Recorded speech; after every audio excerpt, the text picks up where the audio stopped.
with, like we're going to discuss about stack, queue, and linked list. Okay. So priorly we will be starting with the linked list. Then we will understand about. See, this is not completely a data structure course. We're just going to learn the basics of data structure, which is useful for only cracking pseudocode. Okay. So that remember that. Don't ask me for implementation and all. Right. We have no time for that also. Okay. Fine. So now, let me share my screen first of all. I think hope everybody is able to see the whiteboard screen actually. Yes, fine. Now, coming here, we'll be starting with linked list actually today.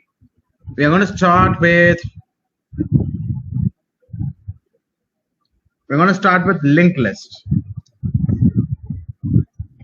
What is linked list actually? What is linked list?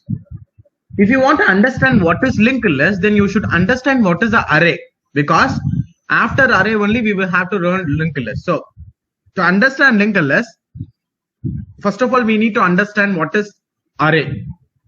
So what I will do is suggest you to do is I will take a main memory. As we took yesterday for recursion, we will take the main memory actually. 1 minute. So this is actually heap memory. Now today we will learn why this heap memory is actually used, in which kind of scenario it is used. So I have code section, stack memory, and heap memory. Okay, just I have a note of it. This is called as code section.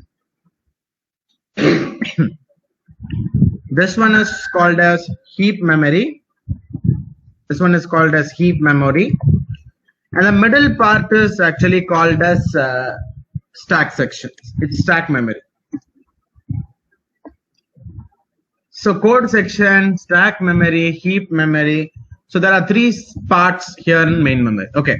Yesterday, you know why stack memory is used for. You know very well. Stack memory.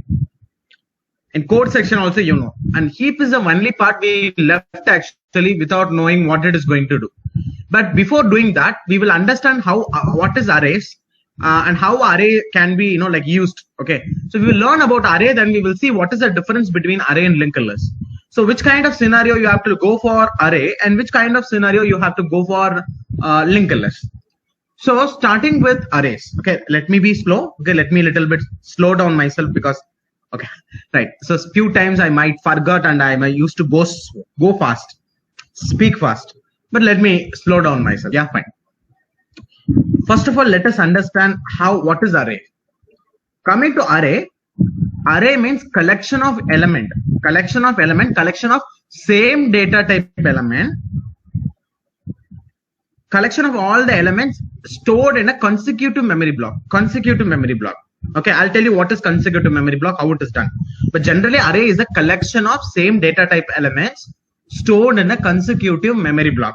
Number 1. Then array can be, very important point is array can be declared. Okay, array can be, I'll tell you, array can be static, and also it can be also it can be a dynamic. So array can be static and array also can be dynamic. How array can be static? How array can be dynamic? Array can be created inside. Array can be created inside stack memory. Then third point is array can be created inside. Okay, array can be created inside heap memory. So array can be created inside stack memory. Also array can be created inside heap memory also. We will learn how to do that. When array is created inside stack memory, we say that array is static array. When the array is declared in heap memory, we call that array as dynamic array. We will see the reason why. We will see the reason why. Okay. Now, let me create an activation record inside stack memory. You know very well what is activation record. Let me create an activation record for main function. And inside that activation record, let me create, okay, first of all, I will create a memory. I will create an array inside stack memory. Okay. How to create an array inside stack memory? First of all, specify the data type. Take a variable.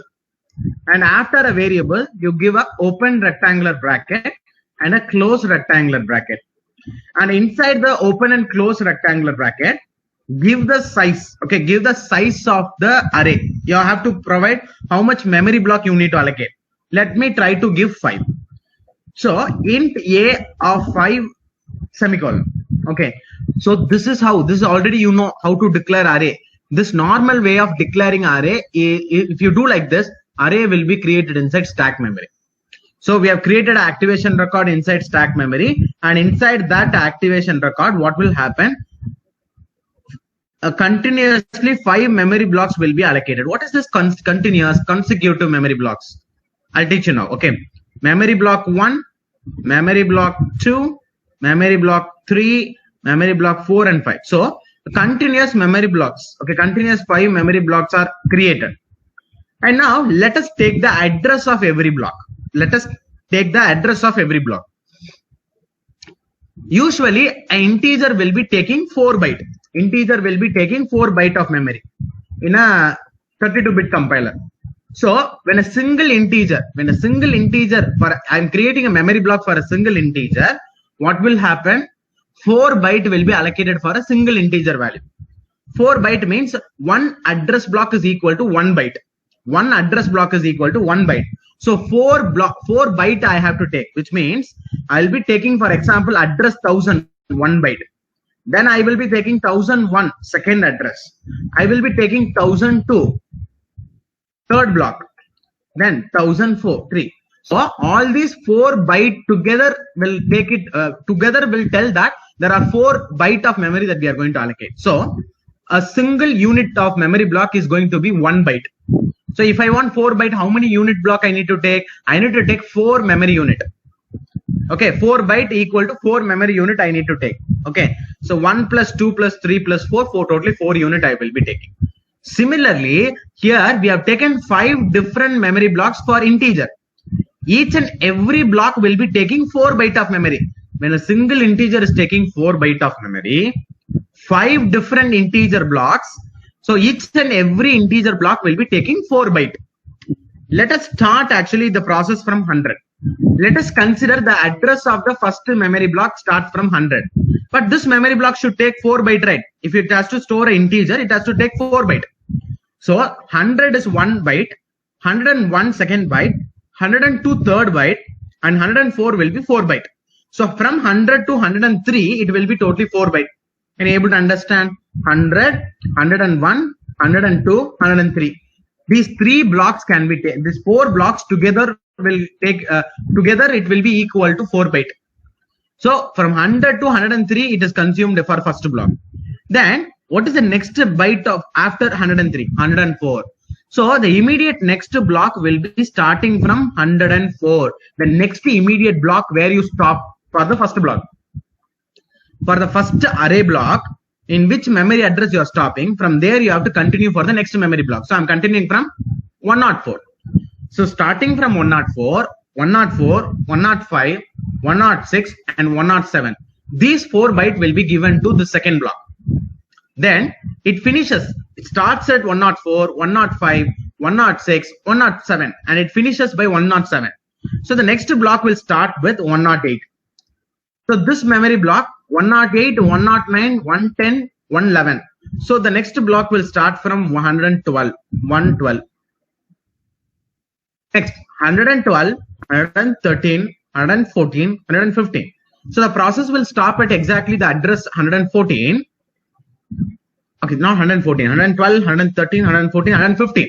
The process will stop at exactly 115 and the next immediate block will start from 116 and it will go up to 116, 117, 118, 119. It will go up to 119.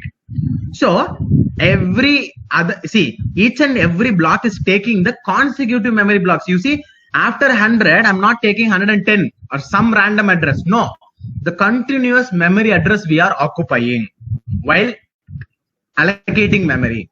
So arrays are collection of elements where all the memory block that we are taking will be memory will be allocated in the consecutive manner. So the next memory blocks will be completely allocated. Okay, that is what array.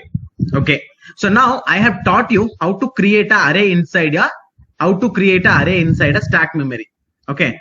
Now, when you assign some value 5, when you assign some value 10, when you assign some value 15, that value, that size cannot be changed in any way. That value will never be able, we will never be able to change it. I will tell you why this is not, why you are not able, why you are not able to change the, change the value here. Size. Okay. So here, when you're creating a stack, when you're creating a array inside a stack memory, then the array, once the array is created, then the size cannot be changed. Size cannot be changed. Why size cannot be changed? I'll tell you first of all for main reason. I think you have learned about stack, right? You have learned about recursion. Recursion means at simultaneous time what will happen? 2 or 3 activation area will be created. Suppose let me consider there are 3 activation record, and in the bottommost activation record array memory block is available. Array memory block is available. Now we are currently at top. Okay, we are currently at the topmost activation record. We are now currently here. Now, if I am here, when I have come here, if I try to change the address, if I try to change the size of this array, even though suppose if there is a syntax, if Dennis Ritchie who have found a C, if he have given a way for for increasing the size of the array, which is in the bottommost activation record, he could have violated the rule. He could have violated the rule. What is the rule? Yesterday I taught you very clear. If you are creating activation record inside stack, then the topmost activation record only you will be able to access.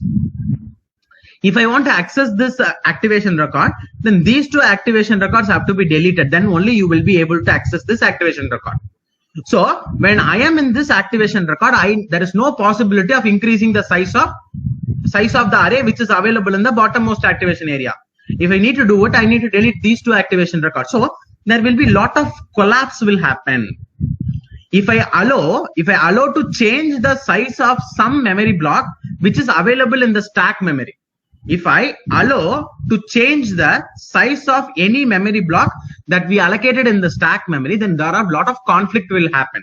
Because as we already said very clearly that when multiple activation records are created, when I am in the topmost activation area, I will never be able to access the bottommost activation area directly. If I want to access the bottommost activation area, then all the activation area on top of it have to be deleted. Once you delete this only, you will be able to enter it. So when you are in some other activation record, it is not possible to change the activation, the size of the array here. So what they've planned is that when you create a element, when you create a memory block inside stack memory, they cannot be altered in any way. That's the first point that computer architectures have done.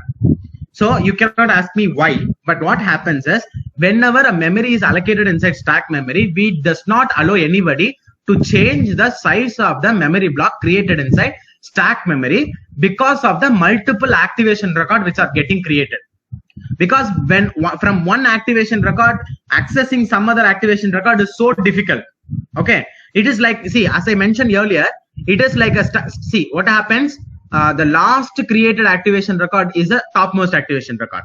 That activation record, if any element is available, you will be able to access. But from this activation area, you will not be able to access this activation area.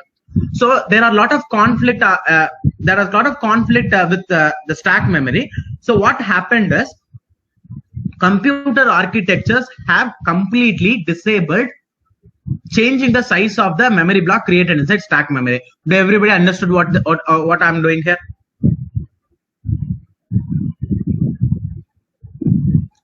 So students, first of all, do you understand? First of all, I have shown you how to create an array inside a stack memory. And also I said that once you create an array inside stack memory, the size cannot be altered at all. Okay, that is why we call that as static, because once the size is fixed, that size cannot be changed. So that is the reason why we are calling that array as static array. So first way of creating array is inside stack memory. It is called a static array. That's it. Do everybody understood up to this?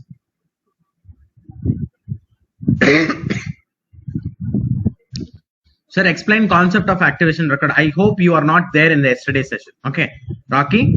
Sir, you explain, explain the concept of activation. I think you are not in the yesterday session. I will not be able to repeat whatever I taught you in the previous class. No possibility. Okay, if you want, you can just get a replay link from me, and you can go there and you can see that. Okay. So then, can we change the size of topmost active? No. See, you cannot give permission for one place and you cannot ignore the other place. See, I cannot give permission to change the size of the array available in the top activation area, and I cannot disable it for the other activation area. That is not possible. I have to give a rule for everything. Common rule have to be given. That common rule, what I am telling is that if there is such a conflict available, why? What is the reason of providing that? Okay, as a programmer, you tell me, do you know this concept of activation record before? No. Okay, only compiler will understand this, activation record concept. I taught you so that you will understand coding so well. Okay, so how will you know that some array is in topmost activation area, some array is not there? Just check whether the link is correct. So it becomes so complex, right? So complex. Giving permission to one activation area, not giving to other activation area. There is no need of such confusion. No matter whatever it is. But once the array is created inside stack memory, the size of it cannot be altered. Yesterday, recursion has been completely discussed. There is somebody who's asking which topics are discussed yesterday. Yesterday, complete recursion have been completed. Okay, fine. So I don't want to waste the time. Let me finish off arrays and let me get into linked lists. Okay, fine. The next topic is actually array can be created inside heap memory. The third point is array can be created inside heap memory. How it is possible? That's the next question. How it's possible? I'll tell you now. That is possible because of malloc. You know that there is dynamic memory allocation statements called as malloc and realloc. Malloc, calloc. So using malloc and calloc, the memory can be created inside. So whenever you use malloc function to allocate memory, the memory is allocated inside heap memory, not here inside stack memory. Okay. So what we do here is, first of all, the first process, the first step how to create an array inside heap memory is you have to create a pointer. You have to create a pointer in the stack memory. Okay. So what I will do is just get rid of this activation records. I'll get rid of this activation records. Okay, wait just 1 minute. Give me 1 minute.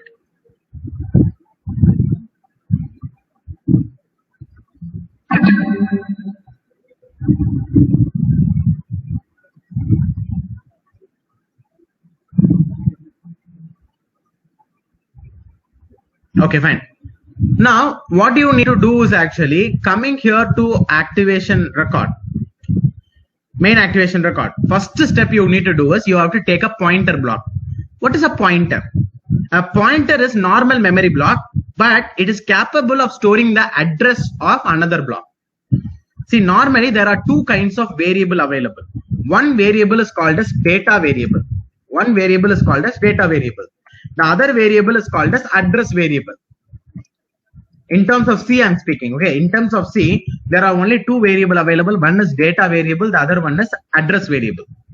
What is data variable? Data variables are capable of storing some data, 10, 20, 30, 40. But address variable are memory blocks that are capable of storing the address of some other block. Here we have taken the address here in the integer format. Here we have taken the address here in integer format. But originally the address will be, okay, originally address of a memory block will be a hexadecimal value. Okay, it will be actually a 16-digit hexadecimal value usually. Okay, so I will just simply take hexadecimal value. Okay, hexadecimal value. So address of a memory block will be a hexadecimal value. It's not a normal value. Okay, I think hexadecimal value, if somebody know about hexadecimal value, well and good. If not, we will see later. It's not the time to do that. Okay, so hexadecimal means hexadecimals. What are all the symbols available in hexadecimal? 0, 1, 2, 3, 4, 5, 6, 7, 8, 9. Then A instead of 10, B instead of 11, C instead of 12, D instead of 13, E instead of 14, F instead of 15. So these are the symbols available under hexadecimal. So, okay, so like see, normal decimal system means from 0 to 9 only element is available.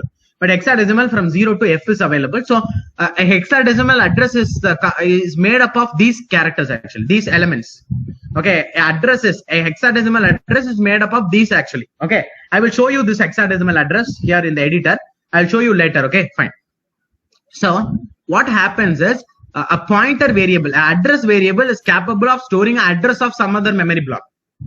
Okay, so we are taking an address variable here. These are all data variables. Here we are taking an address variable, a pointer called as P. I'll tell you why you are creating this pointer. Pointer means a variable capable of storing the address of some other block. Okay, fine.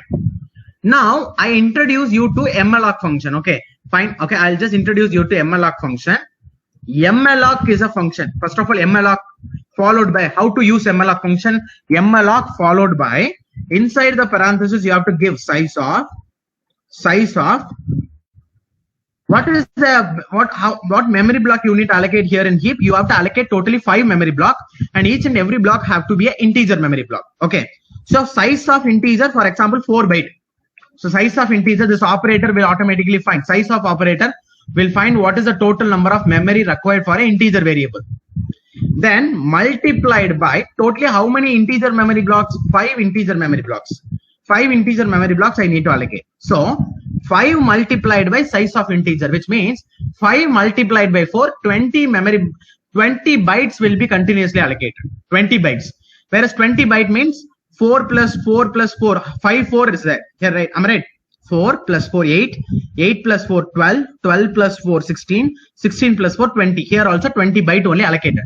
So the same we are allocating there in the heap memory also. We are going to allocate totally 20 byte we are allocating. Directly we are allocating 20 byte. But now comes the real question. 20 byte if you continuously allocate, how will you instruct the compiler to use 4 byte? Because integer will have to take 4 byte only. So you are allocating memory with the help of this malloc, but how we are going to ask the compiler to access 4 byte, because the compiler might also access 2 byte or 5 byte. How will it know actually to access 4 byte? For that only I will tell you, malloc is a function which will return you with null pointer. Null pointer means nothing. So that null pointer, what we will be doing is we will be converting it into integer pointer. Okay, integer pointer. Then using this typecasting integer pointer only, what I'm telling compiler that whatever memory block that we are allocated is for integer data type. For integer data type.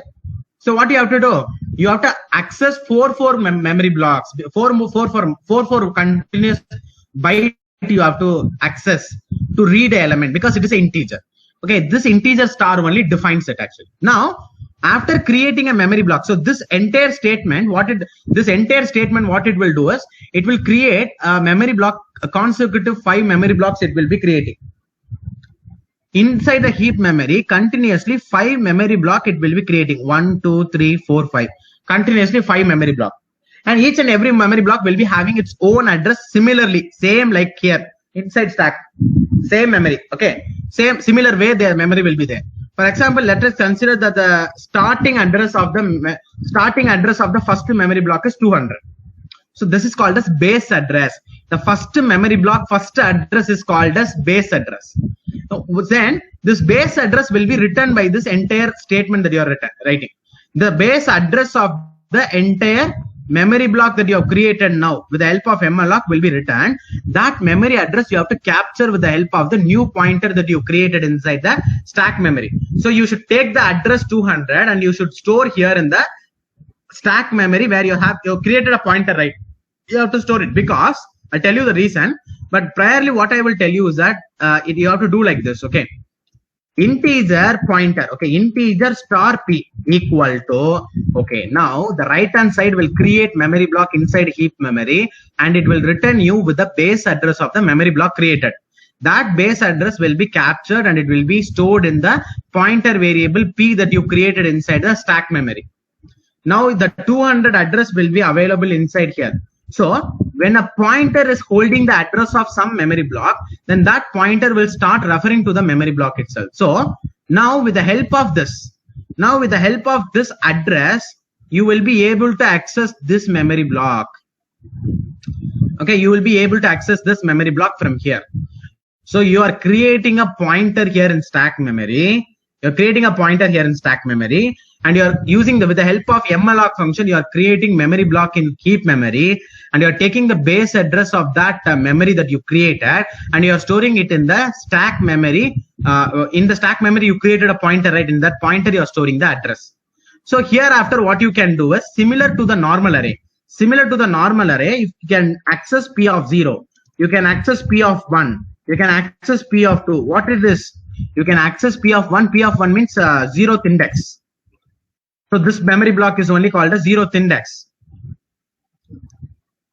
The second memory block is called as 1th index. The third one is 2nd index, 3rd index, 4th index. So if you want to access any one of the block of this memory block you created in the heap, now you can use the address P and you can access the 0th index element, 1th index element, 2nd index element, 3rd index element, and 4th index element very easily. Okay, right? So this is the procedure of creating array inside heap memory. But when you create inside the heap memory, how to access it? You will not be able to directly access heap memory. Heap memory is external to your stack memory. So you can access stack memory directly, but heap memory cannot be accessed directly. So to access it, what you have to do? To access it, you have to take the address of the memory block and you have to store it in a pointer variable inside the stack memory. Now with this pointer variable only, what you will be do? You will be able to access these values. Okay, the main application of pointer is to hold the address of a memory block inside heap memory. If there is a memory block inside a heap memory, then the address of the heap memory will be stored inside a pointer, because you cannot access that heap memory directly. You have to access it indirectly with the help of the address. So when it is coming to address can be stored in only the pointer variable. So that is why we are taking pointer variable here. So this is the procedure of allocating memory inside heap. Now tell me one thing. There is activation record in stack memory. So I will not be able to change the size of the array which is created inside stack memory. But there is nothing called like that in heap memory. That is why I said that stack is actually organized memory. Heap is an unorganized memory, because in some places organized memory block will be helping us in heap memory, but in some places unorganized memory block only will help us.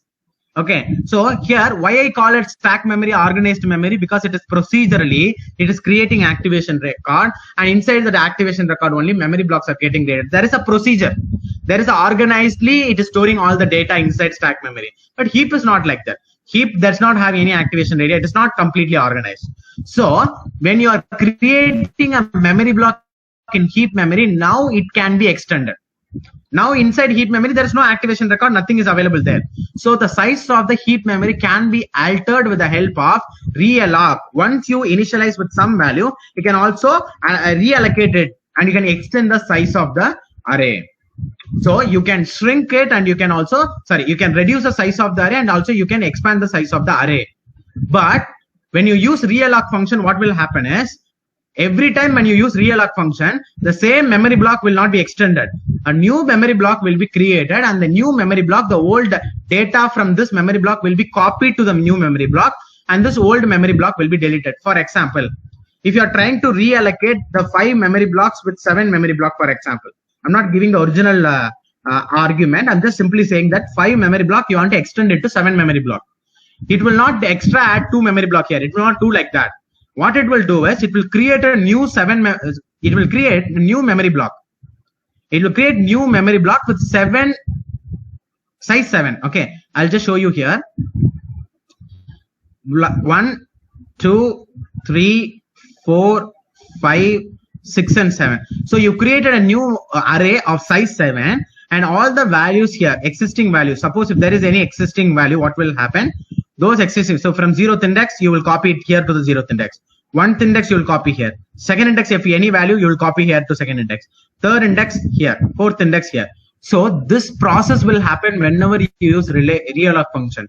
So I cannot say that when it is coming to array, it is not flexible. Okay, it's not that flexible. But even though it is not flexible, the size of the array, the size of the memory block can be extended, and also it can be reduced. The size can be also reduced whenever you wanted with the help of realloc function. But that is not possible inside the stack memory. Now, is it everybody okay with the heap memory? Is everybody okay with the heap memory?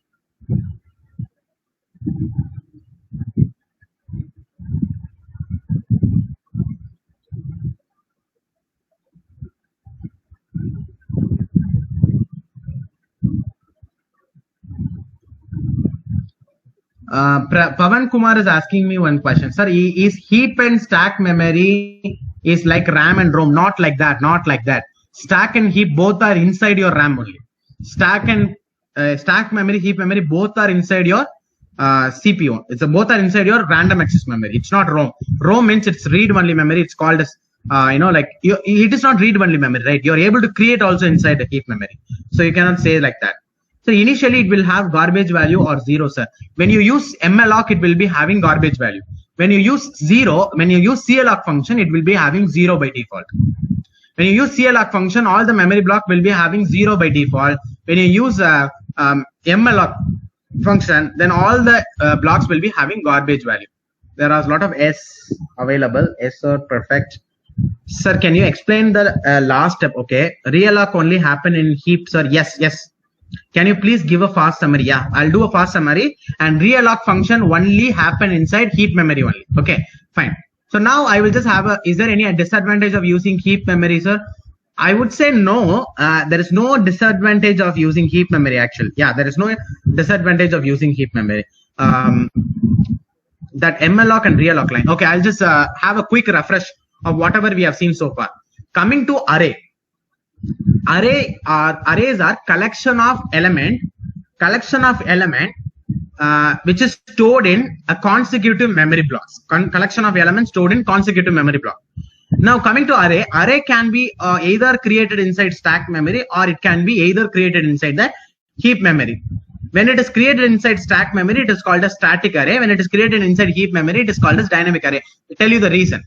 It's not directly only if we create inside stack it is static, create inside heap it is dynamic. Not like that. When you create inside stack, why it is static? When we create inside heap, why it is dynamic? That reason we will see. So I have given two syntaxes. One syntax for creating a memory inside stack memory. So this is a procedure of creating an array inside stack memory. Okay, now when you create an array inside stack memory, the size of the array cannot be changed because of the multiple activation record that we will be having. When multiple activation record we have, we will not be able to know, like only the topmost activation area we can access. So all the other activation area we cannot access. So changing or altering the size of some memory block becomes very complex.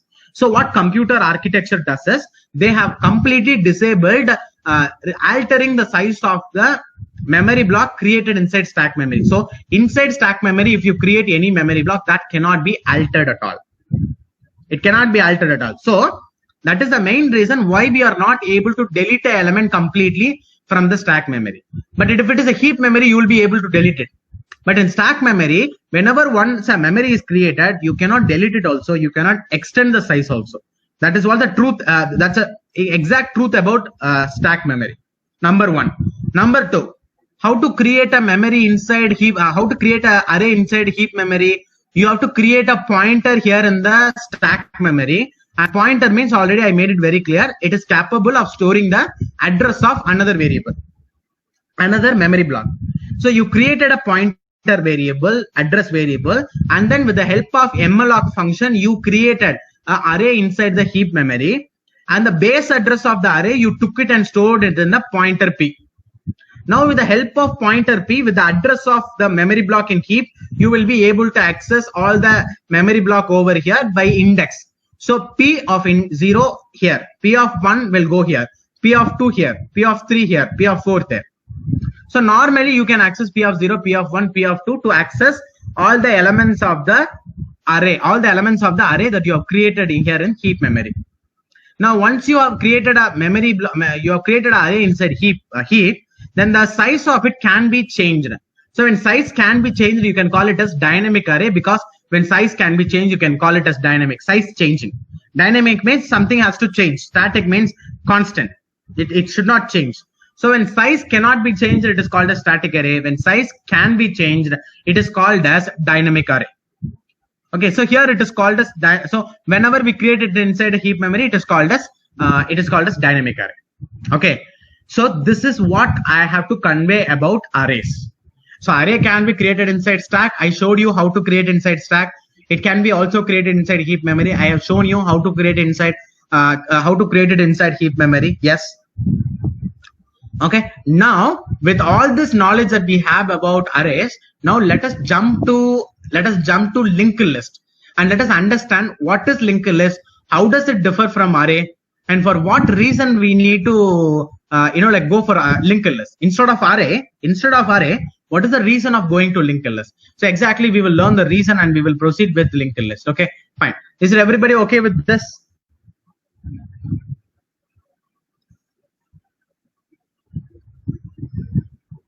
Sir, we can access the previous elements of array after realloc. No, the previous array will be, that previous memory block will be automatically deleted. That is what realloc will be doing. Okay, so realloc will be, realloc will be allocating a memory. It will create a new memory block, copy all the elements from the old memory block, and it will also deallocate. It will also delete the memory block, old memory block also. That is what the job of realloc. Okay. Okay, I will send the PDF after completing linked list also. I will send you the PDF of the whiteboard. Okay, fine. Now, let me move to actually linked list. Okay. Now, let me actually teach you the exact idea of linked list. Okay.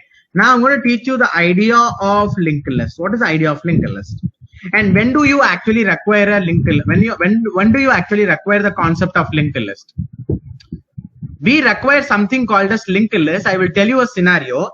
If you do not know the size of the input in runtime, okay, if you do not know the size of the input in runtime, then array is not possible. Array is not possible. I'll tell you why. Suppose in runtime means using scanf, when the program is getting executed, even when the program is getting executed, you do not know the size of some input. For example, I'm a user. What I know, I'm not going to decide when I'm going to stop the input. I want to keep on giving the input. Sometime I will stop the process, stop giving the input. So I do not know exactly how much input that I'm going to give. So when you do not know the size of the input even in runtime, then using array is not possible. Let me tell you why. Because array needs some size to be declared. Array needs some size to be declared. Suppose, let me assume that you can give some random memory block. For example, you can give some random size 1000 for your array and you are creating. Or otherwise, you can give some random size called as 1 lakh. You can take some random size for the array and you can create an array and you can use it. But I will tell you the exact thing that will happen, exact disadvantage.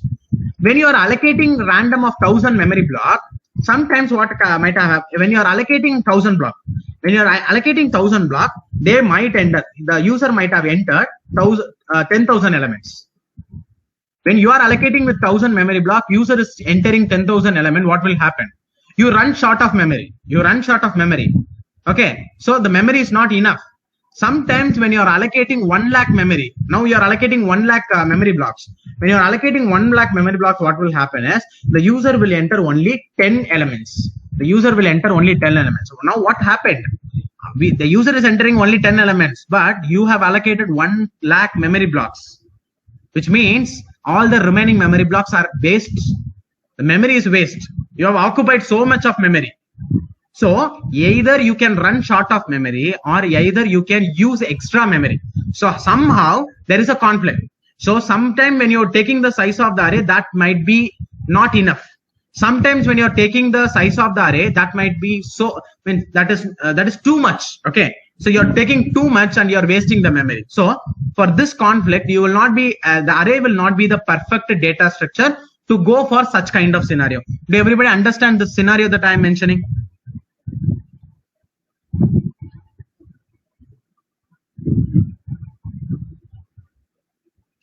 Did everybody understand what I'm trying to say there?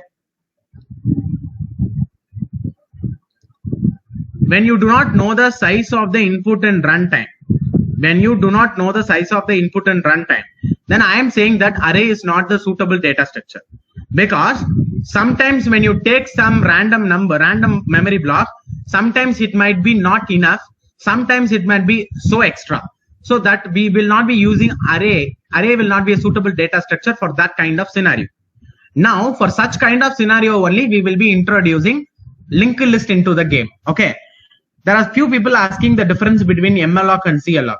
Malloc means it will allocate memory. Cloc also allocate memory in the same way. Only difference between cloc and malloc is malloc, all the memory blocks will be having garbage value.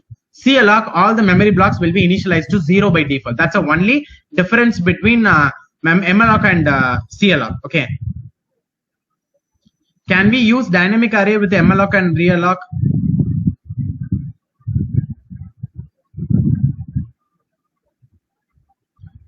For dynamic array also, you need to know the size, right?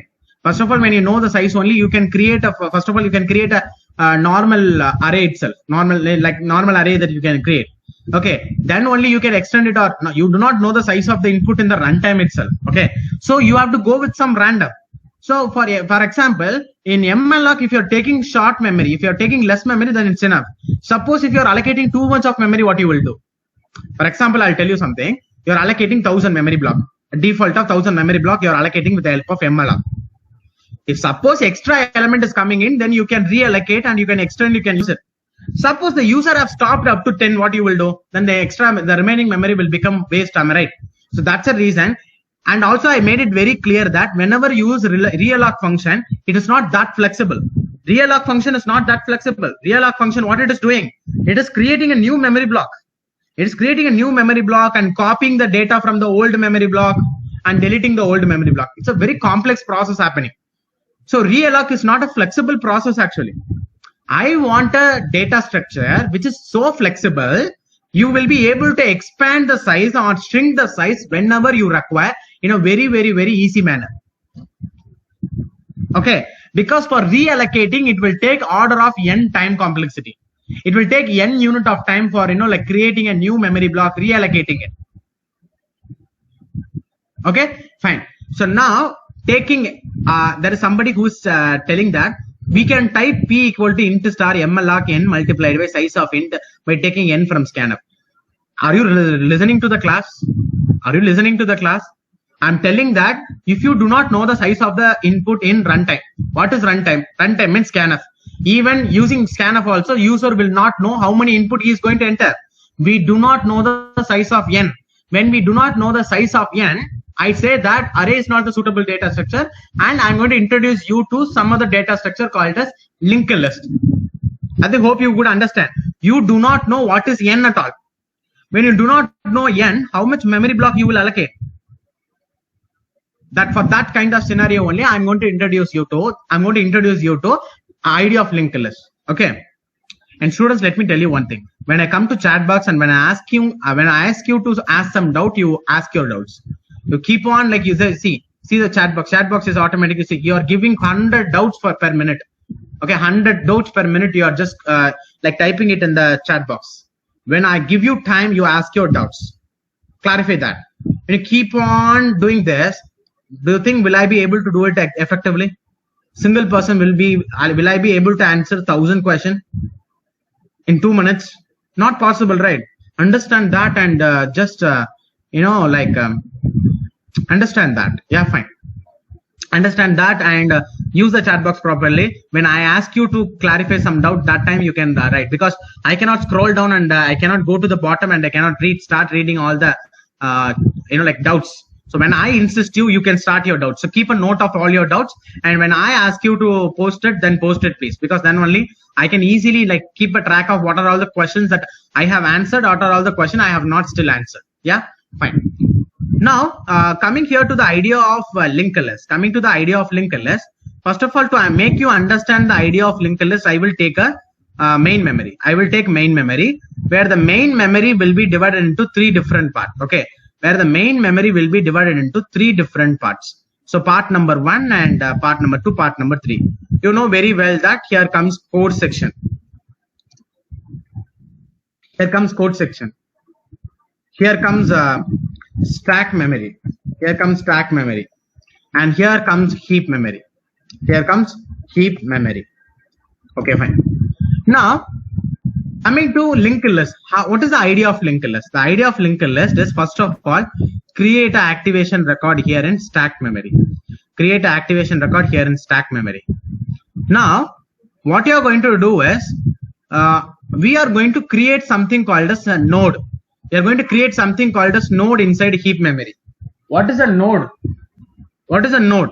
A node is a memory block which consists of two different memory block. It consists of two parts, where one part is called as data part, where the other part is called as address block. One is data block, the other one is address block. So I already have made it very clear. What is a data variable? Data variable means variable capable of storing data. Address variable means which is capable of storing address of some other block. So first memory block is capable of storing data. Second memory block is capable of storing address of another node, like this. So we are going to create a node first of all here. And also we will be creating a pointer here in the stack memory. So we are creating a pointer here in the stack memory called as P. We are creating a stack memory called as P here. Pointer, address variable. Now, after you create a node here, after you create a node also will be having a base address, for example, say 100. And what I am doing is, in the data part, I am entering 25. In the data part, I am entering 25. Now, after doing that, what I'm doing is, I'm taking the address of this node and I'm storing here in the pointer in stack memory. So the address 100 is taken, and it is stored here. So when you take 100 and store it here, automatically this pointer will start referring to this memory block, this node. I will teach you exactly what is node, how to create a node. So a node is consist of two memory block. One is the address memory, one is the address memory. Second block is the address memory block. First block is a data memory block. Now, if I want one more data to be inserted,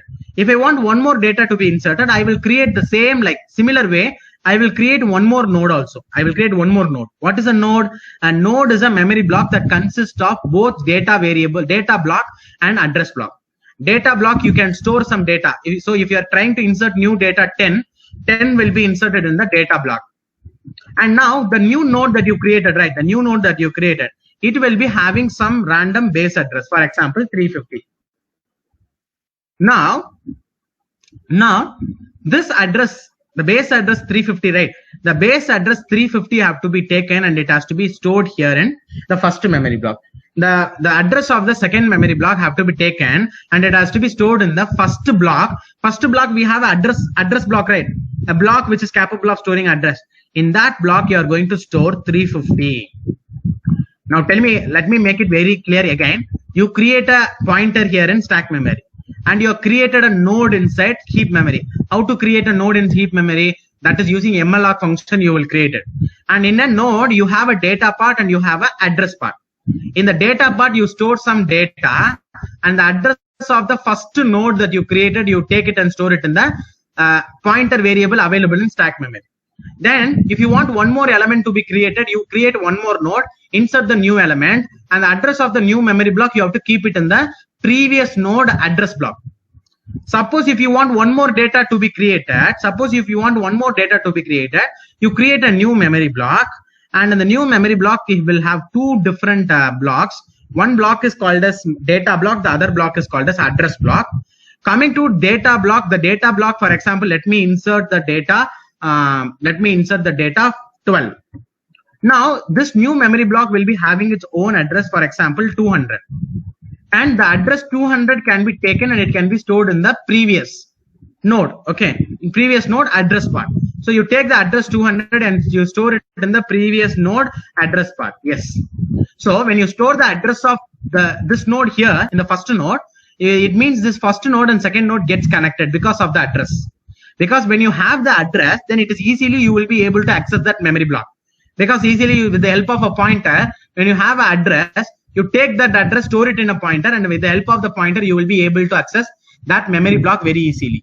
So first block is connected to second node, and second node is connected to third node. Now, if you want one more node, if I want one more data to be inserted, I will create one more node and I will insert. And the address of that node, I will place it here in this node. Suppose if this is the last node that I'm creating, then in the address part, I will be storing null. This null is used to indicate that this is the end of the linked list. So what I will be doing is, from P, I will enter here to this first memory block having address 100. And from this node, we have the address of the next node. So by taking the address, you can move easily to the next node having address 350. You can access the data, and also you have the address of the next memory block 200. You can shift there. So what you understand from here, actually, first thing that you understand from here is you have to create node. We have to learn what is node. Second thing is the memory blocks are not consecutive. The first difference of array and linked list is the memory blocks are not consecutive. There the memory blocks were consecutive. Here you see first node 100, second node 350 address, the next node 200, so zigzag. So the addresses of each and every node of a linked list are not consecutive. They are not one after the other. Okay, so that's the first important difference that we see between array and a linked list, where array or consecutive memory blocks are allocated in arrays. But coming to linked list, here consecutive memory blocks are not allocated. I have not taught you what is exactly linked list. I have not taught you, but I am giving you the idea of linked list. And after if you understand this, I will enter into linked list and I will show you exactly how a linked list should be, how to access it, everything that I will tell you now. Okay. So now tell me that, do you understand this concept of doing it? I have not still taught you what is a node, how to create a node, how to access the data part, how to access the address part. I have not taught you. How to move from first node to second node, I have not taught you. I am just asking you, do you understand this concept? Because when the size of the input is not provided, what you will do, whenever a user is entering an element, suddenly you will create a node, take the new data, you insert it in the new node, and you take the address of the new node and you will place it in the previous node. So for linked list, there is no need of taking the input initially. You don't need input size, like in the runtime for linked list. Because it is like, see, for example, I'll tell you, there is an exam hall. Exam hall is completely empty. Okay. And there are a lot of chairs placed outside the exam hall. So whichever student is there allotted in that particular hall, they can take a chair along with them and they can go and sit inside. And when they are coming out, they have to take the chair along with them and they can come out. So whenever you want a data to be placed inside a linked list, you can take a chair. You can go and sit inside the linked list. When you want to come out, easily you can come out. Because it's just simple matter of taking the link right. You're taking the address of this node and you're storing it here. If I take this address out, automatically this node the link will stop. This will go out of the linked list. So it's very easy to take something in and throw something out. But which is not possible there in array. It is not a very, very, very flexible process in array. Now, if you see, you will be able to expand a linked list very flexibly, and also you will be able to shrink it. So whenever you wanted, you can expand the size of a linked list. You can shrink the size of the linked list. Very, very, very flexible. But doing the same process in array is not a flexible process. There's a lot of complex process that need to take place. So this is the one reason why we are shifting from array to linked list. So I'll just give you the time now. You just tell me now. Pavan is asking me something. Null is by default, right? No, null is not by default. There is a question. Null is by default. No, you need to explicitly store null in the last node. By default, when you're creating, it is not going to have null. Okay, have a note of it. That some compilers which will initialize with null, but some compilers are not doing it. So you don't take a risk of it. Okay, you store null in the last pointer. Yeah, fine. So if you if you are okay with oh,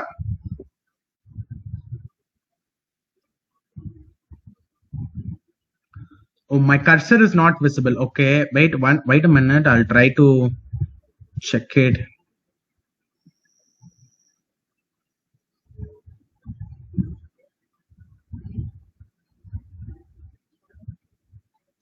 Is my cursor not away? Is my cursor not is my cursor not visible now? My cursor not visible? Is it visible now? Is my cursor visible now?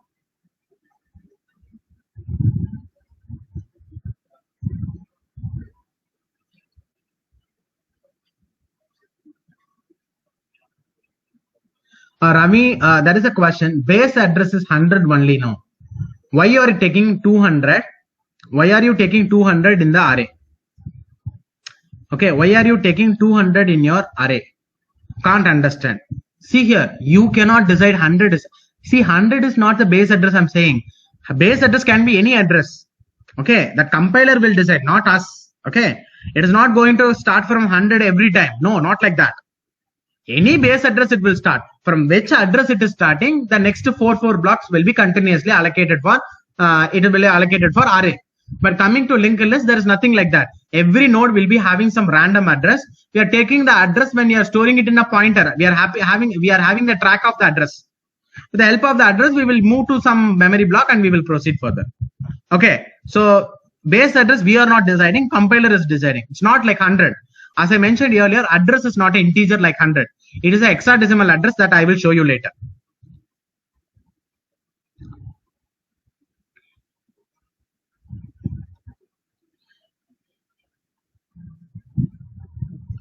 The address of first node should declare in stack pointer variable, right sir? Yes. You have to take the address of the first node and you have to place it in the pointer which is available in stack memory. Yes.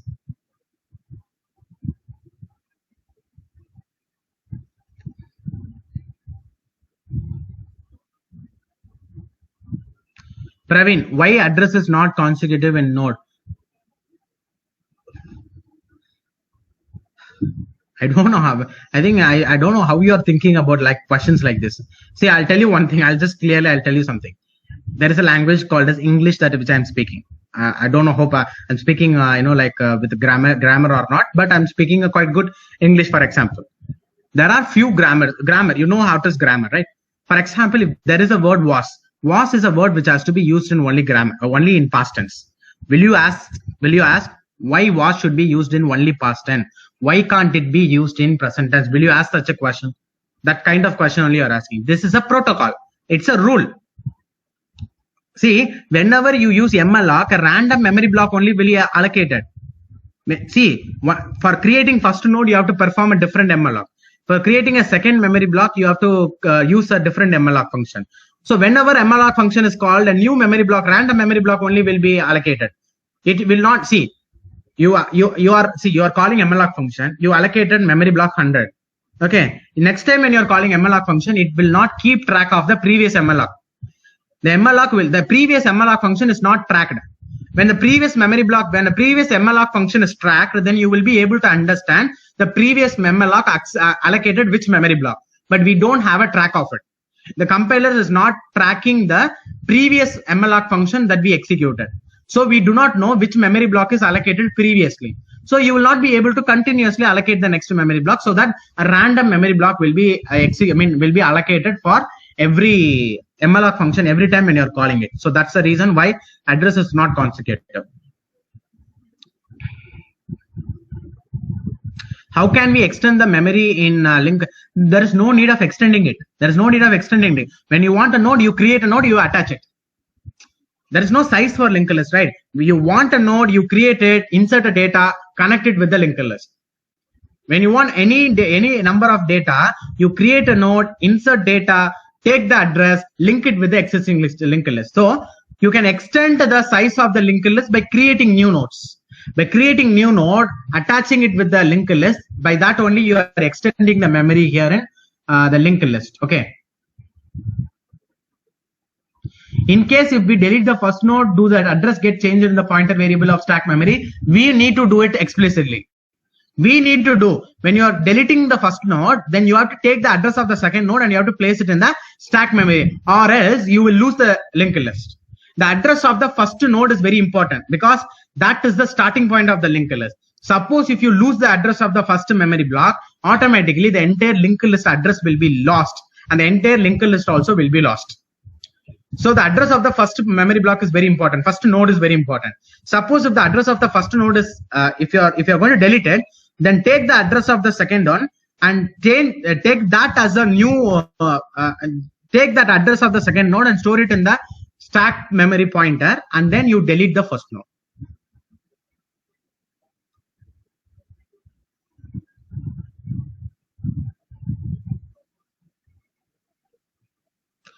Is the linked list is efficient than arrays?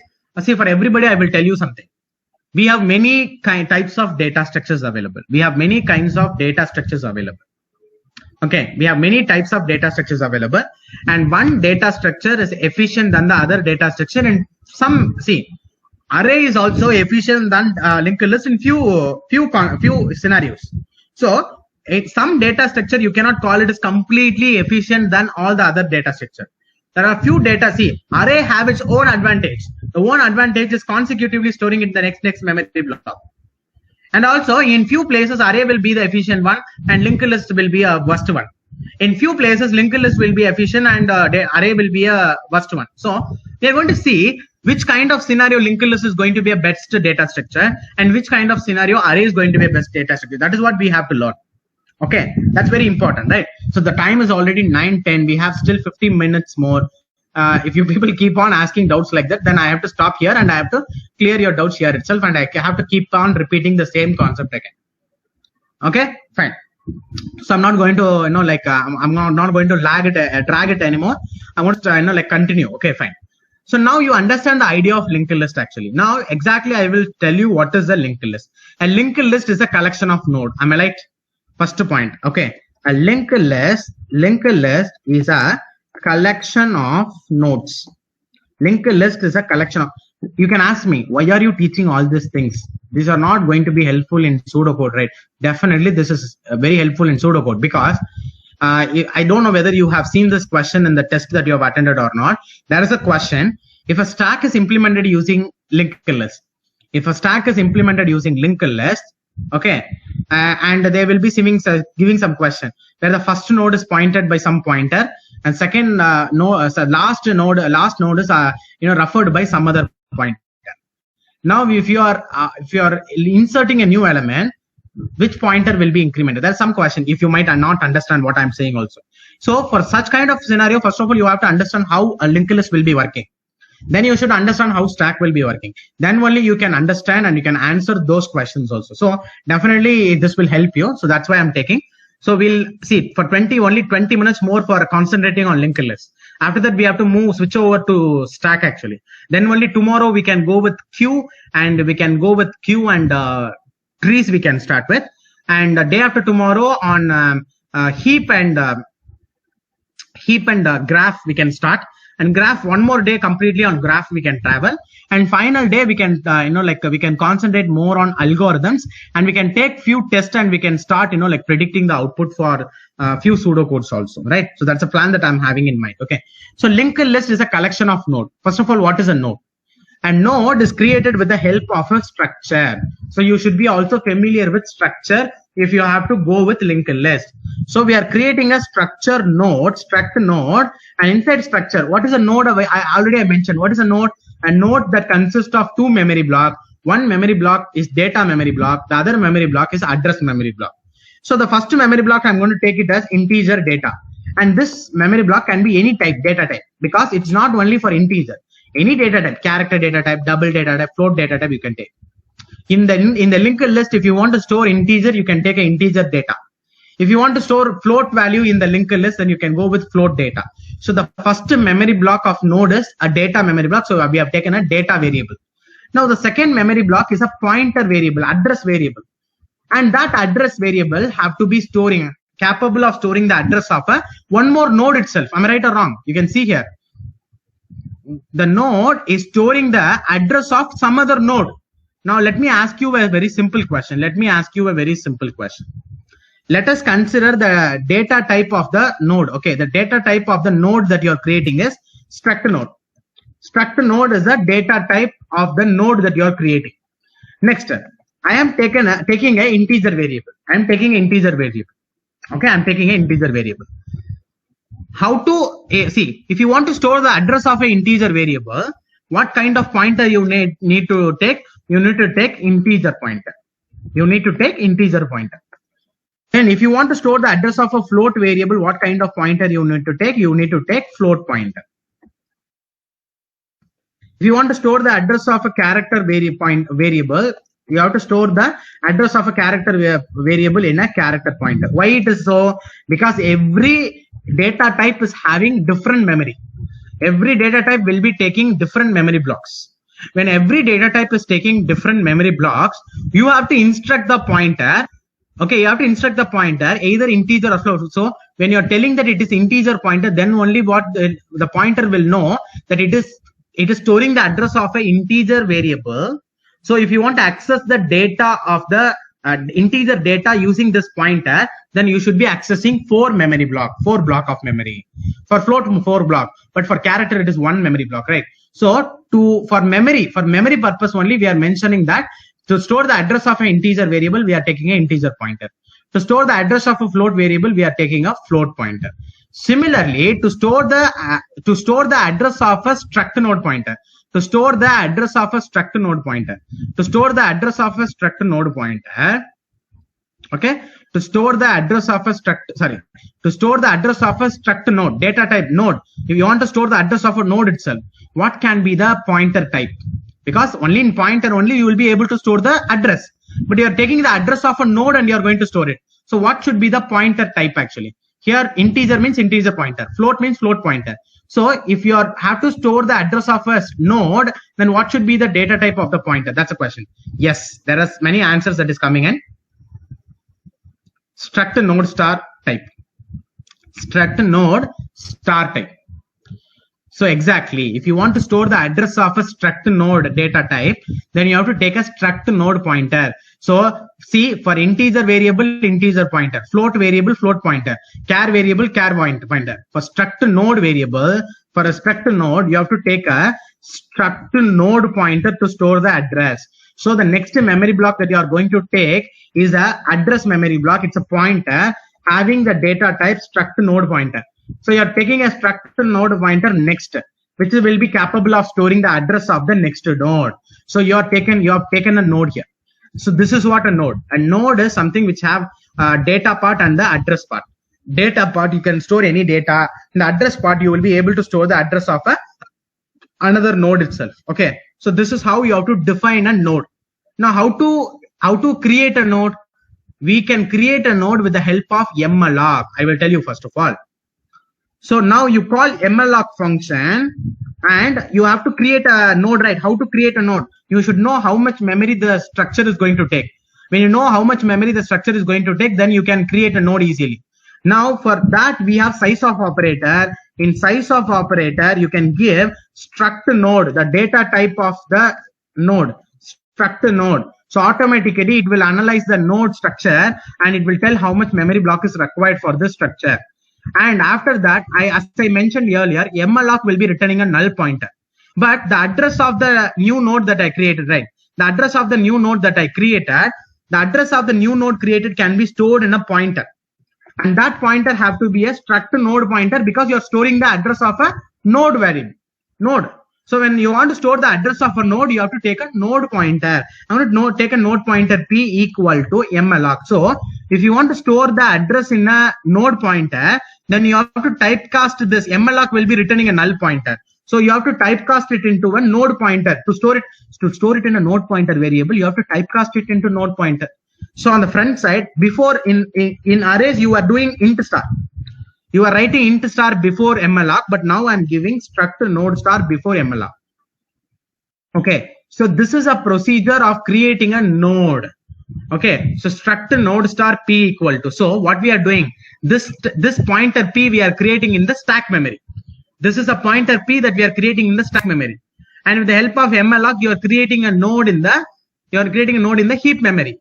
And you're taking the address of that node that you created in the heap memory and you're placing it in the pointer which is available in the stack memory. So this is a process of creating a single node.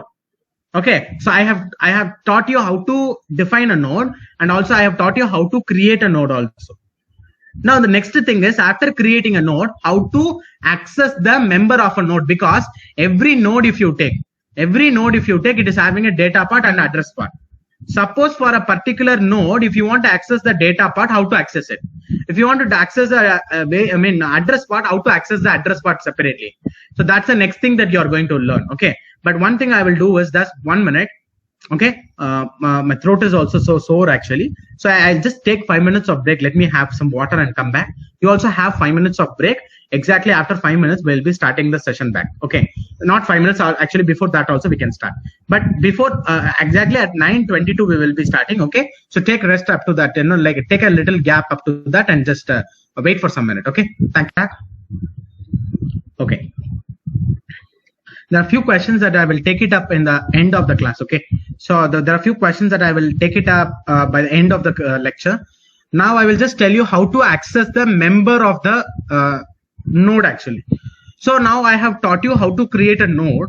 Now after creating a node, how to access a particular data part. Okay, for example, if you're taking the pointer P, okay, if you want to access the particular data member called as data is the name of the data member, and next is the name of the address member. So you have to place the arrow mark operator, hyphen greater than symbol arrow mark operator, and then you can specify data. So by doing this, you can access the data part of the node, and by using P arrow mark and next, you can access the address part of the node. Okay, so this is how you access it. So first of all, linked list is collection of nodes. Linked list is a collection of nodes. First of all, we have to learn what is a node. We defined a node, and after defining a node, we'll also learn how to create a node. And after creating a node, we also learn how to access the data part as well as the next part of the node that we created. Okay, so is there any doubts regarding up to this? Creating a node, first of all, defining a node, creating a node, accessing the members of the node. Is there any doubts regarding that?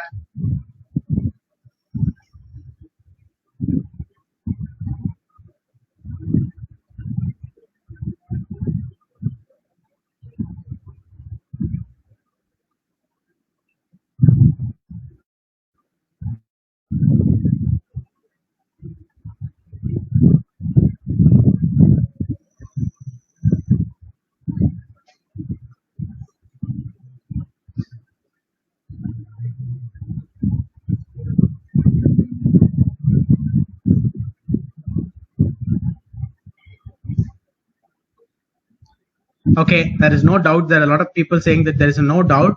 And a quick summary of creating a node. Okay, a quick summary. Okay, fine.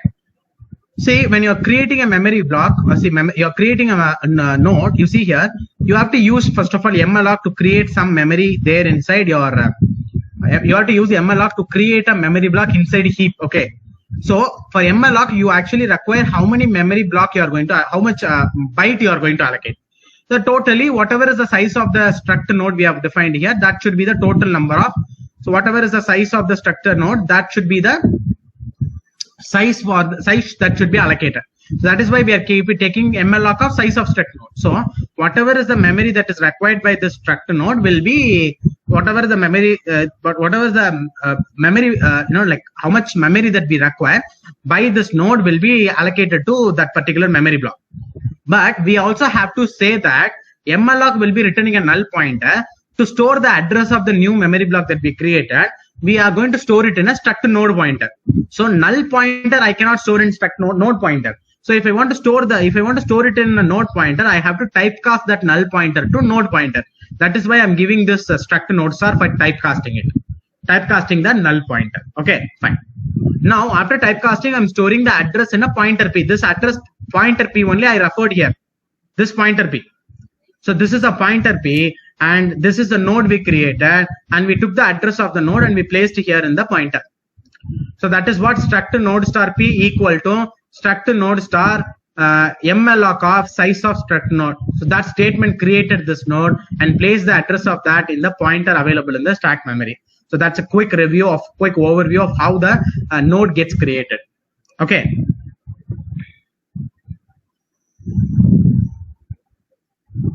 Next, I will just move on to the next one. So now you know how a linked list is created, and I will tell you what is the type of linked list available, and I close it down because we are not going to learn data structure to the core. That's not our job. Learning the basic of data structure, understanding what is linked list, what are the type of linked list available, what is stack exactly, how the stack can be implemented in array, how the stack can be implemented in linked list. How the queue can be implemented in array, how can it be implemented in linked list. And as coming to stack, okay, see, coming to queue, how many types of queue are available? We have simple queue, we have circular queue, we have priority queue. What are the types of queue that we are having? And what is the difference between each and every queue? So those are all the things that we need to learn here. Okay. So now I will just take a simple linked list and I will tell you what are all the different types of linked list available. Okay. First of all, I will take a linked list which is going to have four node. Okay. Which is going to have 4 node alone. So node 1, node 2, I will take node 3, then we will take node 4. So it's a linked list which is having 4 node available. And each and every node is going to have 2 different parts. One is data part, the other one is address part. Okay. So every node will be having a address part and a data part.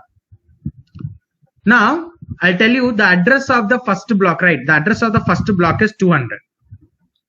Address of the second block is going to be 300.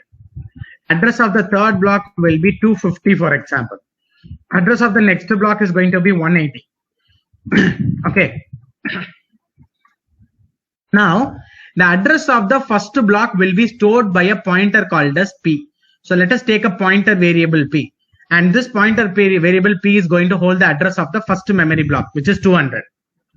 Okay. Now, this 200 is actually, when the pointer P is storing 200, it will automatically start pointing to the first memory block. Okay. Now, coming to the first node, it is going to store the data 78. It is going to store the address of the next node, which is 300. The next, coming to 300, it is going to store data 12 and going to store the address of the next node, which is 250. So 250 will be stored here. Next, coming to this node, it is going to store 34 and address of the next memory block, which is 180. It will be storing for some data, for example, 100, and it is going to store the address of the next memory block. And there is no next node available. So if there is no next node available, we have to store null. Okay, fine. Now, the first block is storing the address of the second block. So automatically the first block and second block is connected because of the address. Okay, next 250 is stored here. So this address will be referring to this node and this 180 is referring to this node. Yeah, fine. So this is a linked list generally which will be created. Okay. Now, suppose of a linked list, I'm not going to tell you the implementation of how linked list can be created. That is not going to come here for pseudocode. I'll tell you how to traverse the linked list. I will tell you how to traverse a linked list. Taking the pointer P. P is now pointing to this node which is having address 200 and data 78. Suppose if you want to print the 78, what you have to do?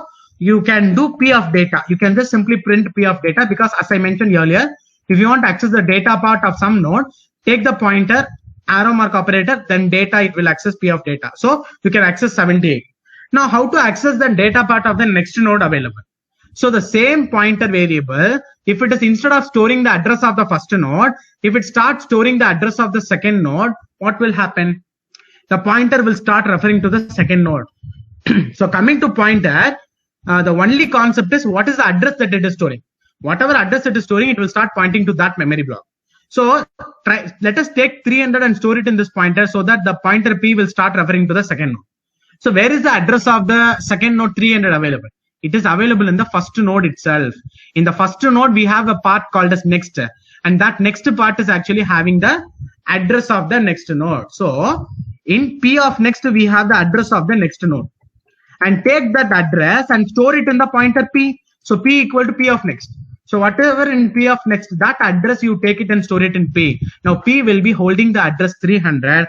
Once it start holding the address 300, hereafter it will not refer to the first node. It will start referring to the second node because it is storing the address of the second node. So it starts. So by using the syntax P equal to P of next, you can move from one node to another node.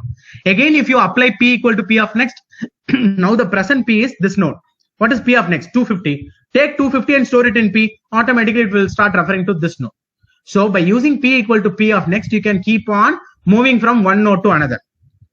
And when can you stop? Suppose from here, if I do P equal to P of next, my P started storing 300. Now I reach to this node. Now if I again execute P equal to P of next, 250 will be taken and it will be stored here. so that I refer to this node having address 50. Now, if I take again p equal to p of next, what will happen? 190. Again, if I do p equal to p of next having null, taking null and placing it in p. So when the pointer p start holding null, you can say that is the end of the linked list. So until your p becomes null, you can keep on doing p equal to p of to traverse this entire linked list. So coming to array, you can write a for loop to coming to a array. You can write a for loop like this: int I equal to 0, I less than n. N is the size of the array, I plus plus. And what you can do, you can access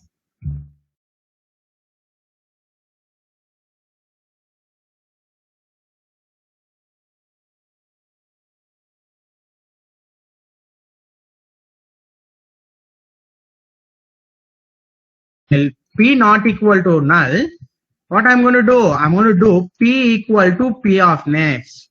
So this is the procedure. See, here coming to a normal array, you will traverse like this. Here coming to a linked list, you have to traverse like this. So until the pointer p starts holding null, you have to keep on moving p equal to p of next. So p equal to p of next will take a pointer from one node to the next node. That is the job of the syntax p equal to p of next. So p equal to p of next means it will take a pointer from the current node to the next node. Okay, fine. So is there any doubts that you have regarding to this?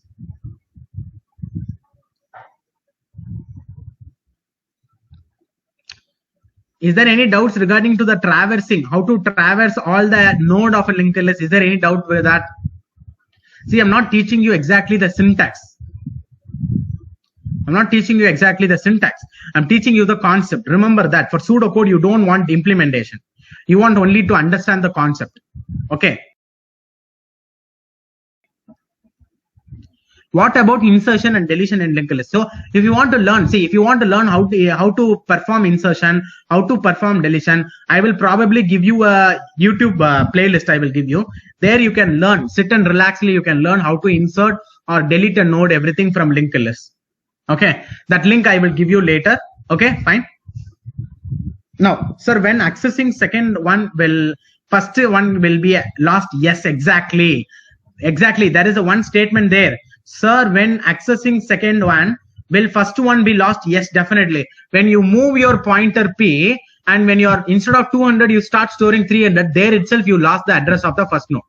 There itself you lost the address of the first node, which means again you will not come back to the first node, which means you lost the first node address of the linked list, which is not the great approach. So what you should do is you should have a pointer separately like head.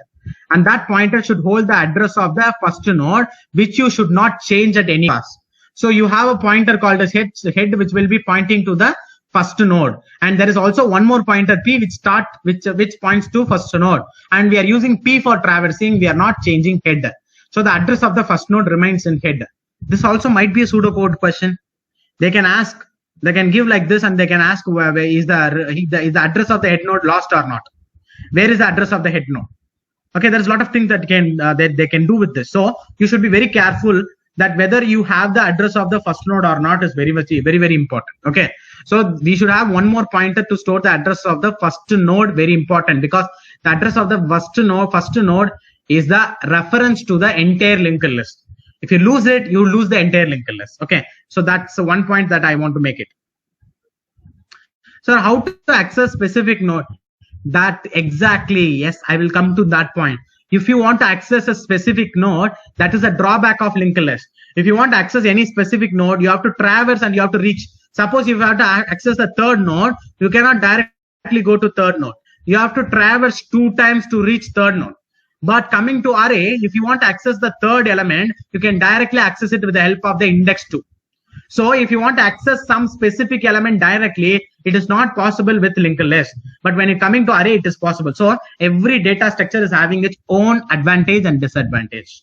That is what we need to understand when we are coming to linked list. Okay, so I think hope you understand now how to access specific node.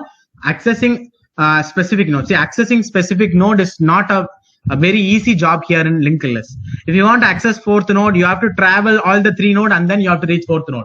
You cannot directly enter into fourth node. But there in terms of array, if you want to access a specific element, if you know the index, directly you can reach to that particular place and you can access it. Okay, that's a one advantage that we have over array. Okay, that's a one advantage that we have in array comparing linked list. Okay, so that is why I mentioned that array having its own advantage and the linked list data structure having its own advantage. Yeah, fine. Now this is called a singly linked list. Why it is called a singly linked list? Singly linked list because the address of the next node only is stored. So address of the next node only is stored. So which means you will be able to travel only in the forward direction. Once if you move in the forward direction, you will not be able to come backward, because when you want to come backward, the address of the previous node is very important. The address of the previous node is nowhere stored here. But in the current node, only the address of the next node is available, not the previous node. So when you're coming from forward direction, you will not be able to move it in the backward direction. So you cannot move in the backward direction when it is coming to singly linked list. Okay. So what I would suggest here is, for moving from, see, only if you want to move forward, go with singly linked list. But if you want to move forward and backward, then that kind of linked list is called as doubly linked list. Where the doubly linked list, the node will change. The node will little bit change. I will just tell you what is the node will, how the node will change. The node, 1 minute. The node will take one more extra block actually. The node will actually take one more extra block. Okay, I'll take one more, just simply the small, a small memory block that I will take. Okay, for every node I will take this. Okay, here also I will take this. A new memory block in front of the node. Okay, fine. Now, in this, what I have to do is, for the very first node, there is no previous node available. When there is no previous node available, I will store the address of it as null. But coming to second node, what is the address of the previous node? 200. So the address of the previous node 200 have to be stored in this one memory block. And what is the address of the previous block for this node? 300. And the address of that have to be stored here. Then what is the address of the previous node here? 250. So 250 have to be stored here. So a node which is storing the address of both the next node and also the address of the previous node is what called as doubly linked list. So here in doubly linked list, you will be able to move forward also. You will be able to move backward also. If you do p equal to p of next, you will move forward. If you do p equal to p of next, you will move forward. When you do p equal to p of previous, let me take that one more pointer variable as previous, which is holding the address of the previous node. When you do like this, it will move to next node. When you do like this, it will move to the previous node. And the node structure have to little bit change. Okay, I'll take the node structure and I will change it a little bit. So let me take a node and the node will change. What the node will change? One more memory block will be inserted here in the new node of doubly linked list. Doubly linked list, what will happen? You will introduce one more pointer variable, which is also capable of storing the address of a node, but this is used to store the address of a previous node. Let us have the name as previous. So now one more pointer with one more memory block is coming along with the node, where it is storing the address of the previous memory block. This is what called as doubly linked list. This is called as doubly linked list. This is another kind of linked list. Now coming to circular linked list, there is something called a circular linked list. What is a circular linked list? For singly linked list also there is a circular linked list, singly circular linked list, and there is a doubly circular linked list also. What do you mean by circular linked list? Circular linked list means when you have the last node, right? When you have the last node here, the last node of next should not be equal to null. It should have the address of the first node. What is the address of the first node? 200. Singly linked list, only this. See, singly linked list, you don't worry about this head node. Actually, you don't worry about this head node. Head node of previous, don't worry. If it is a singly linked list, what you will do, the last node next to you will be storing the address of the first node. So that when you traverse, what will happen? 78 of next 12, 12 of next 34, 34 of next 100, again 100 of next, you will again go to first one. So in the circular manner, you will again and again, you will keep on traveling. No end point. So this is a circular linked list. When you take the address of the first node and when you place it in the last node, it is called a circular linked list. In singly linked list, when it is doubly linked list, circular means the last node of next to show the address of the first node, and also the first node previous should store the address of the last node, which is 180. So that what will happen when you travel in the forward direction, at some point of time again you will reach first node. and if you travel in the backward direction, at some point of time you reach the last node again. Somehow, whether if you're traveling the backward direction also, it will be circular. When you're moving in the forward direction also, it will be circular. So there is no null character. There will be no keyword called as null will be available in a circular linked list. First of all, circular linked list is taking the address of the first node and placing it in the last of next, and taking the address of the last node and placing it in the head of previous. When it is coming to doubly linked list, doubly linked list only we will have the previous node address. Singly linked list means take the first node address, place it in last of next. That is enough for singly linked list. If you want to make a singly linked list circular, take the address of the first node and place it in the last node of next. Okay, so similarly, you take the here in doubly linked list, take the address of the first node and place it in last node of next. Also take the address of the last node and place it in the first node of previous also.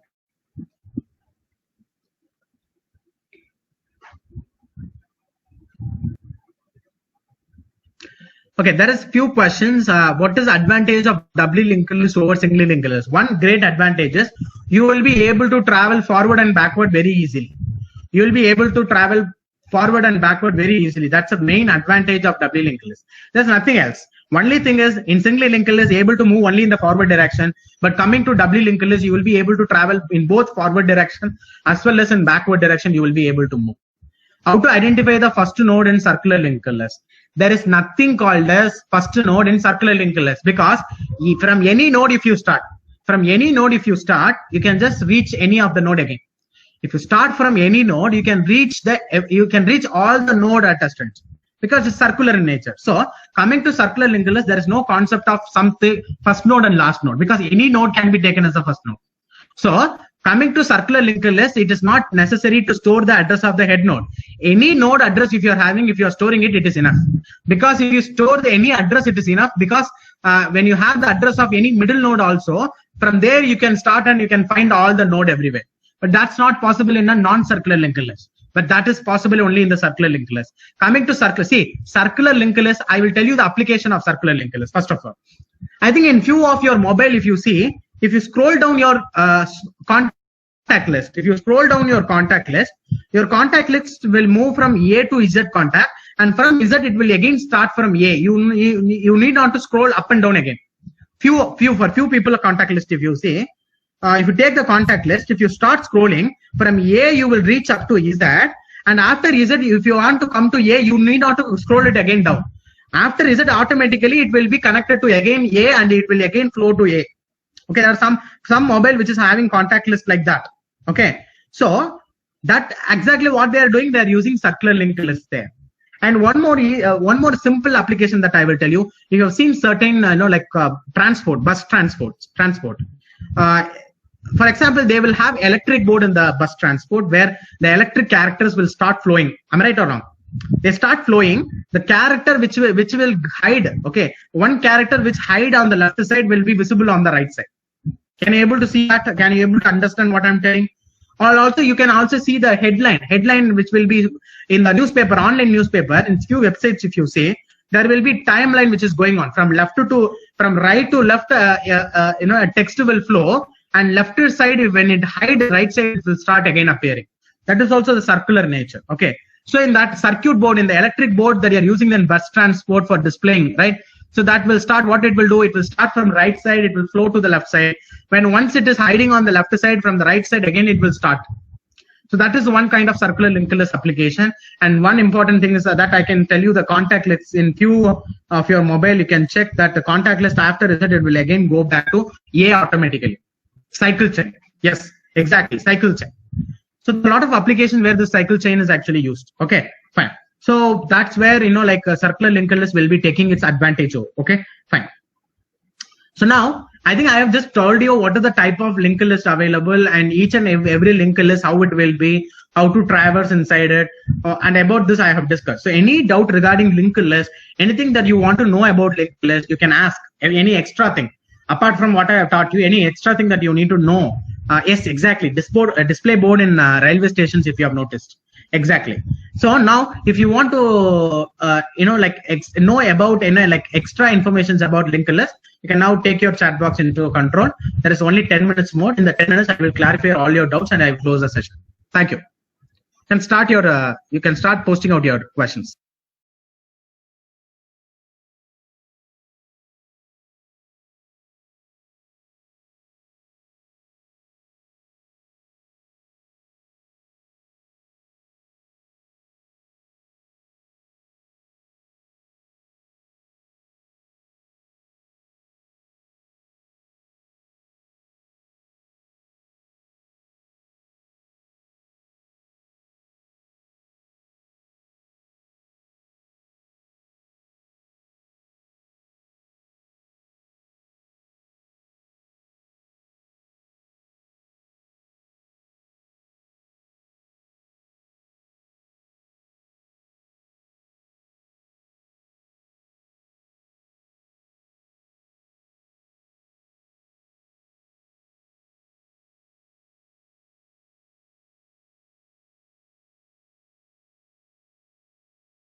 In short, what are the types of linked lists? The types of linked list are singly linked list, doubly linked list, and singly circular linked list, doubly circular linked list.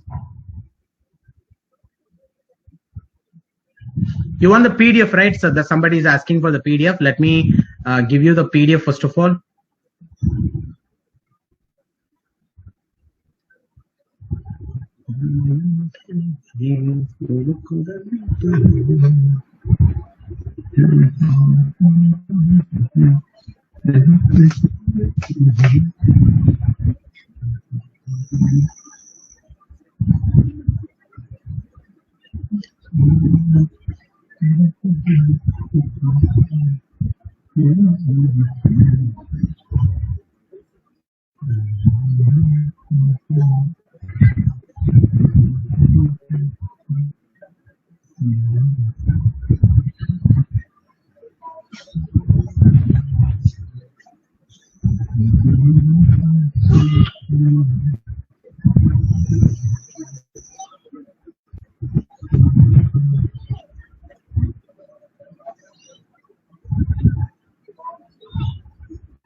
See guys, I'm sending you the file bo.pdf. I'm sending you.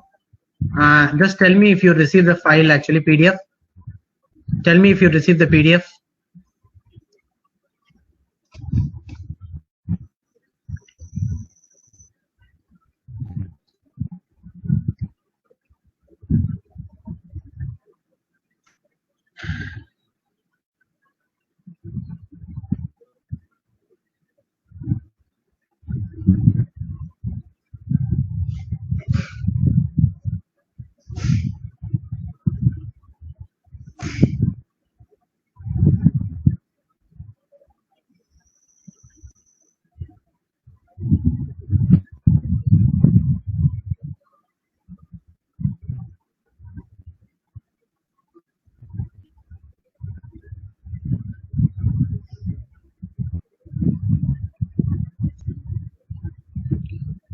Just tell me that whether do you receive the file now?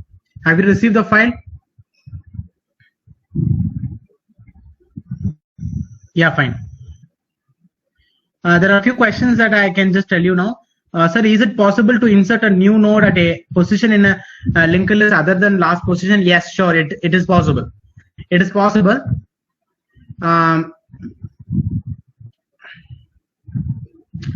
Okay, I'll just share the replay links. Okay, I just forgot yesterday. I will share you the replay links of both the classes to yesterday and today also. I'll just share it. Okay, fine. In circular linked list, when it stops traversal, I mean, is there any condition? Yes. From whichever node that you're starting, from which any node you can start the process in circular linked list. For suppose you are starting from this index, from this node having address 300. Keep a track of this address 300, that you have to take one more pointer and store that. You're starting the process from 300. You have the address of head, right? Suppose if you're starting from here, let the head pointer points to this 300. Now, if you keep on moving to the next, at some point of time, again, when you're moving through, whenever again you're meeting 300, you can stop. So have the address of this node 300 in a head pointer. Keep on traversing, if the pointer P again comes back to the same head pointer, then you can say that single traversal you have completed.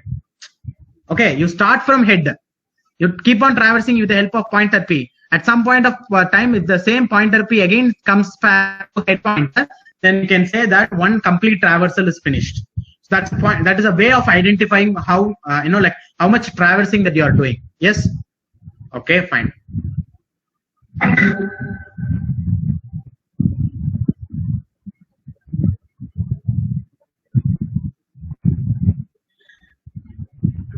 Sir, in defining the node in structure, if we want to calculate the size of that structure, in defining the node in structure, if you want to calculate the size of that structure, then we need to know the size of structure data type. So what is the size of structure data type?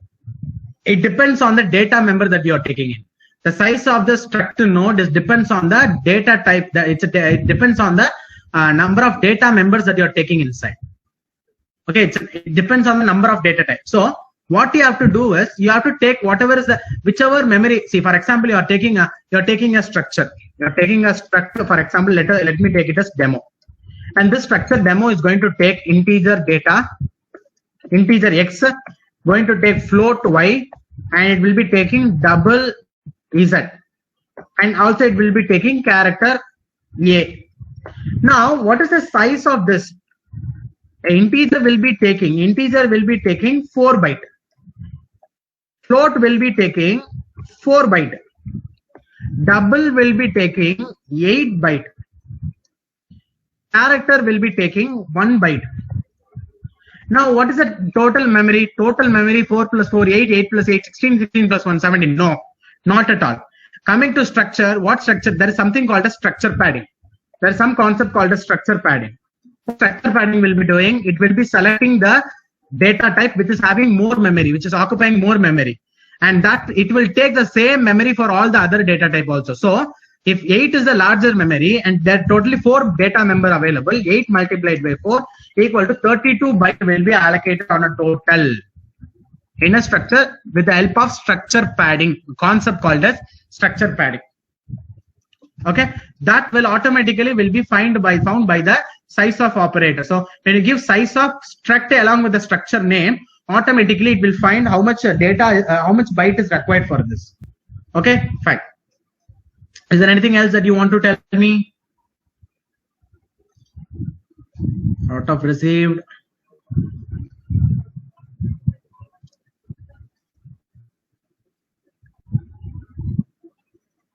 There is a question, sir. How can the singly linked list be circular? The last node will have the first node address, but the first node cannot store the last node. See, circular means singly linked list means only in one direction you will be able to move. In that one direction you are able to move, it is circular in nature. Because only in forward direction, when you move in the forward direction, somewhere you will again reach the first node again. Then you will again reach the first node. You will go in the circular manner. Coming to doubly linked list, both ways you are able to move. So forward direction if you move also circular, backward direction if you move also circular. That's it. Whereas in singly linked, it's not that first node should store the address of the last node and last node should store the address of the first node. Then only it is called as a circular. No. Coming to singly, if the last node is storing the address of the first node, it automatically becomes circular. Doubly linked list, when it stores the address of the first node in last node and the address of the last node when it is stored in first node, it automatically becomes circular. That's the difference. There's received. Okay, fine. Okay, students, what I will do is that I will just discuss with my team, and I will share with you a playlist. Okay, I will share a playlist with you for data structure, which you can actually take and you can learn how to insert exactly implementation, how to insert a node inside a linked list, how to delete a node, how to reverse a node. What are all the processes available in linked list? If you want to learn it really, I will just share you with the link of the YouTube after discussing with the team. Okay, fine, right. So that videos are also made by me. Okay, all the videos of linked list data structures are made by me. So I'll just share you the playlist after discussing with my team. Okay, fine. So it's already 10 o'clock. So let me finish it because I think few people are already have left the session because of sleepiness. I think so. right? So I don't want to know drag the session hereafter. So let us consider that we finish linked list today. We will tomorrow also, I think it's the same timing. I will speak with the team because I think the time might change. Okay, I'll just speak with the team and I'll tell you. And then one thing is, yesterday we finished recursion, today we finished linked list. Tomorrow we will finish stack, then queue, then tree. I do not know how much we will be able to finish in the same day. Okay, but I will just try to finish as much as I can in the short point of time. Okay, fine. So replay link I will send you through the Telegram group, right? So fine. So good night everybody. Good night. Okay, have a nice sleep. Thank you so much. Thank you.